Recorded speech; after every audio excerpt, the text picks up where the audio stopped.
World cup के तमाम tickets फरोख्त होने का दावा झूठा निकला। स्टेडियम की खाली कुर्सियां बीसीसीआई को मुंह चिढ़ाने लगी, सवाल उठने लगे। तफसीलात जानते हैं इस वीडियो में। आईसीसी वर्ल्ड कप 2023 का आगाज हो गया और इफ्तिताही मैच भारतीय शहर अहमदाबाद के नरेंद्र मोदी स्टेडियम में इंग्लैंड और न्यूजीलैंड की टीमों के दरमियान खेला गया।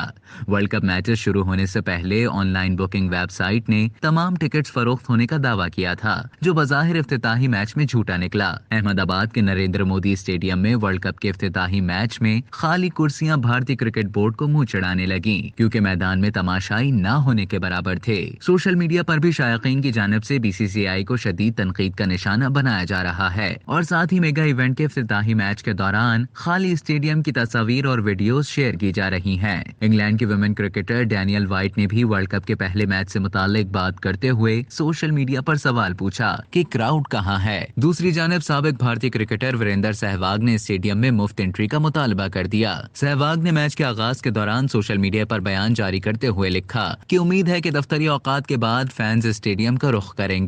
भारतीय टीम के मैच के अलावा मैचेस के लिए स्कूल और कॉलेज के बच्चों को स्टेडियम में दाखिला मुफ्त किया जाएगा। इससे कबल वर्ल्ड कप के इफ्तिताही मैच के टिकट सोल्ड आउट होने या न होने पर भारतीय मीडिया ने भी सवालात उठाए थे। भारतीय मीडिया का कहना था कि हुक्मरान जमात भारतीय जनता पार्टी ने सिटी वार्ड लेवल पर स्टैंड्स को भरने की हिकमत अमली बना ली है। मकामी ऑफिशियल्स टिकटों के साथ चाय और लंच के फ्री वाउचर भी दे रहे हैं। अब तक के लिए इतना ही। मजीद खबरों और न्यूज अपडेट्स के लिए डेली जंग के यूट्यूब चैनल को सब्सक्राइब करें और फेसबुक के पेज को लाइक करना ना भूलें।